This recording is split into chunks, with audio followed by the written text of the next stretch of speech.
అదే RTV app వార్తల్ని క్షణాల్లో చదివే అవకాశం ఉంటుంది. ఒక న్యూస్ పేపర్, ఒక టెలివిజన్ ఛానల్ మీ చేతుల్లో ఎప్పుడు ఉంటాయి. పెద్దగాన్ని పట్టుకొని కూడా వాడి హెల్పే తీసుకున్నారు.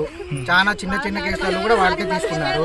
సో ఇప్పుడు ఎందుకు వాళ్ళే తిరగమన్నారంటే రీజన్ ఎందుకు? ఒక్కడున్నాడు కదా, మిగతా వాళ్ళు లోపల వేస్తారు. మొన్న అందరినీ నేను ఒక్కరిని చిక్కించుకోవచ్చు, ఏదైనా చేయొచ్చు. వాడికి పిల్లలు ఉన్నారని మేము మార్పిచ్చి అటుబడి పంపిస్తే అక్కడ టార్చర్ చేసి ఇక్కడ తీసుకొచ్చినారు. ఇక్కడ మంచి మార్పించుకొని మేము బతికిస్తా అంటే ఇప్పుడు ఫోకస్ చేస్తాం. ఇప్పుడు ఈ రోజు పొద్దున ఎన్ని గంటల నుంచి బయటకు వచ్చాడు? ఎక్కడ ఉండే ఏం చేస్తున్నాడు ఇప్పుడు? ఆ పిల్లడు జస్ట్ ఊరికనే ఇంట్లోనే ఉంటున్నాడు.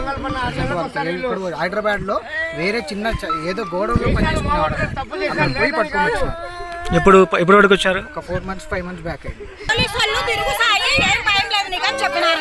మేము వద్దున సన్న పిల్లలు ఉన్నారు, అయిపోయింది, వదిలేరా, లోపలన్న పడరా బతుకుతావు అని చెప్పినాం. పోలీసులు తిరగమన్నారంటే అందరూ లోపలేసి నిన్ను ఒక్కడిని ఎందుకు తీసుకోవాలా? పిల్లలు లోపల ఉన్నారు, ఇప్పుడు నిన్నెందుకు బయట తిరగమన్నారు? ఒక్కడిని ఎందుకు బయట తిరగమన్నారు? అంతే కావాల్సింది. అందరు ఎత్తుకులాడి పట్టుకపోయినారు, నేను ఎందుకు బయట తిరగమన్నారు? మర్డర్ చేసినట్టు తెలిసింది. రౌడీ సీట్ అంతకుముందు కూడా మర్డర్ కేసుల్లో ఉన్నాడు.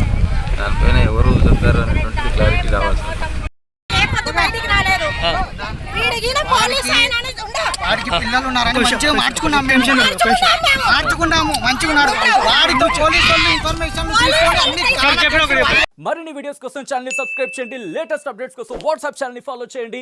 అండ్ లింక్ డిస్క్రిప్షన్ లో ఉంది.